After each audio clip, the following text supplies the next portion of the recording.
Do not think that you're just the body. There's this commercial that I've seen many times, but not recently. But it had a really good layout and point, even though they were trying to sell soap. So there was this TV set, and there were these models advertising various beauty products, and these models were very slim, jaws all chiseled, and everything a projection of what beauty should be. And you then it zooms out and turns the camera around. Well, not turns, more like flashes. And then you see the little 5-year-old girl sitting on the couch, um, watching this commercial. And I think that for many people, it wouldn't have been so striking as it was for me, because it made me realize that before we even become who we are, while we're still playing with the idea of our personality or who we are, we get bombarded with commercials like that, with pictures like that, with encouragements like that. Before we even decipher who we are within, who we are expected to be is defined without. Of course, very true with action figures with boys as well. I mean, chiseled jaws, blonde hair, blue eyes, fit GI Joes or something like that. Um, we become we become non-conscious of what is influencing us while it's influencing us. And by the time we realize it, we might not be willing to accept that there is something beyond the materialization of the individual. When it comes to defining our lives, sex and attraction, that's not necessarily a problem. It's not something that I would rail against, and even if I could, I wouldn't. Uh, as somebody who is, can still have sex, uh, we can we can operate on a physical level a lot of the time, even in workplace. We can produce things, we can work for a company, we can use our manual labor or our outer intelligence to produce things for the company or to put in work. Uh, what I would recommend is that while we do that, become something else as well. Because if you're working based on your attraction or what you can physically or mentally produce, you're not living the highest degree of your intelligence. You're not being the very unique intelligence. You're not refining that. You are instead, or we are instead, because I'm part of this as well. Um, we are instead just trying to get by and then entertaining ourselves between when we work or when we produce things. I see people entertaining themselves. That's a lot of people. That's all they do between their shifts or between what they produce. And it's unfortunate because we have this grand intelligence as a human being. We have this grander potential as a human being to use our intelligence to understand things, to work towards greater knowledge and truth. But a lot of people think that, okay, well, I put in my work for the day, so I'm just gonna I'm just gonna do kind of whatever I want. Which, I never for an instant judge people like that. I did it for many years. Uh, Most of what I'm recommending and what I always recommend is I'm reading you the ingredients label, and I'm not telling you, whether you should participate in this or that act or be this person, but I'm reading you the ingredients like you read on the back of a can of soup. If you don't like my understanding of the ingredients, that's fine. But my whole purpose is to show you what goes into all of these things. And it's very much materialism and a lack of appreciation for the individual that causes very many of the people in charge to take advantage of our unwillingness to be ourselves. And then we form a society based on just production rather than spontaneity, rather than being a human being, rather than just operating as a human being. You are far more than what people see and what people want from you.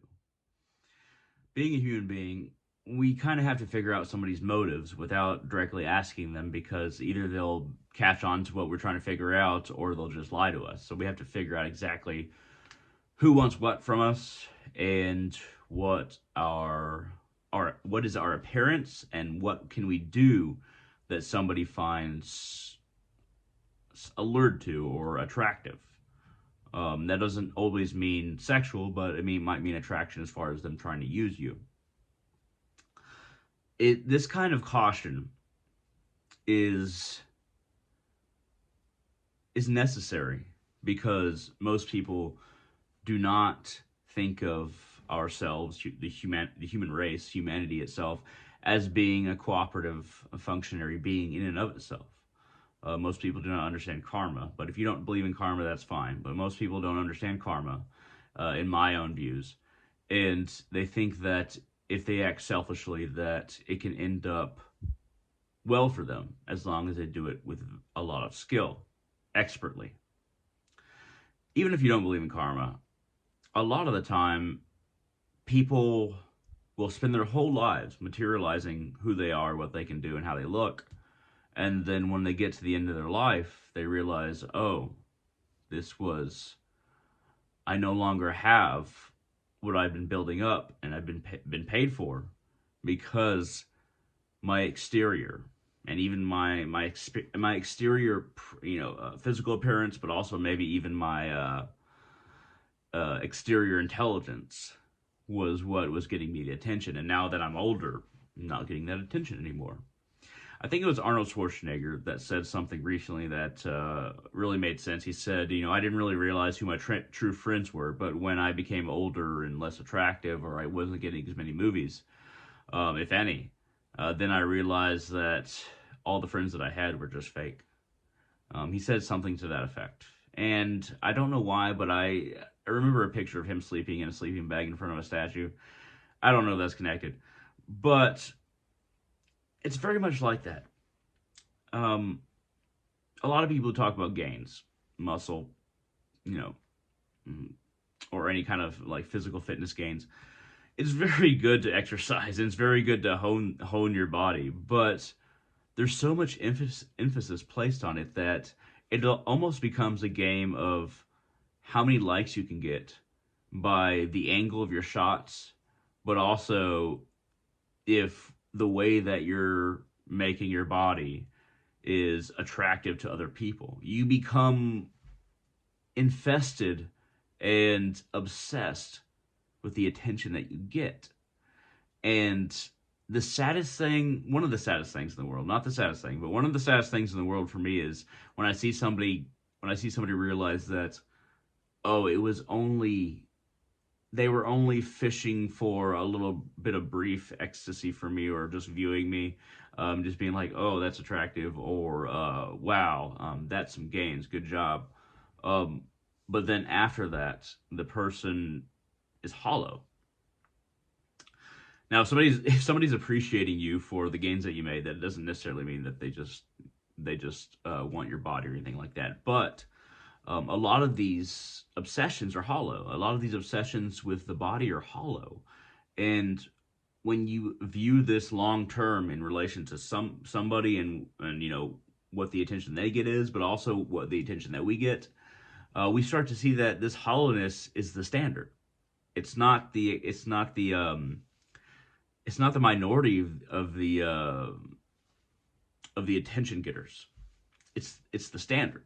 It's the qualifier for being popular, being attractive, or getting the jobs that you want.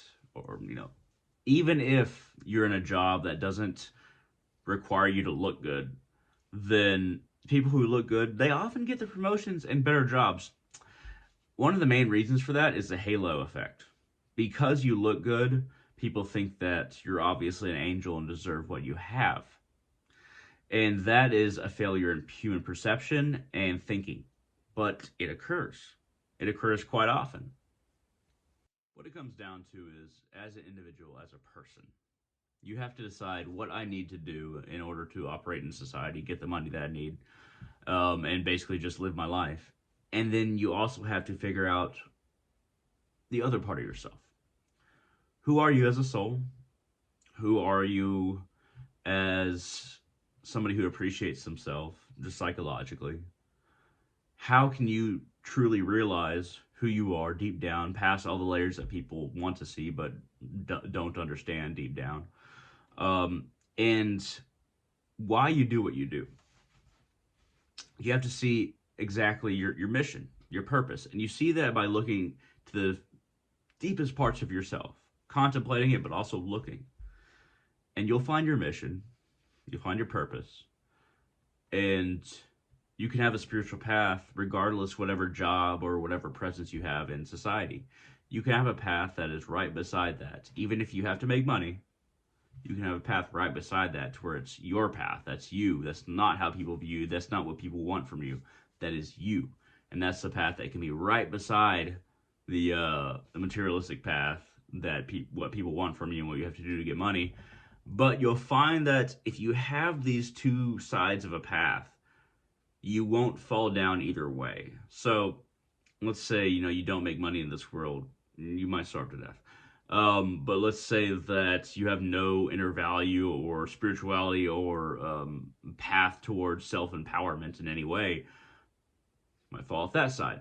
So being in this material world, there's two fence lines, and we kind of got to stay between those to walk forward, at least far enough to where we get to a point where we actually don't even need the material and it becomes a narrower path.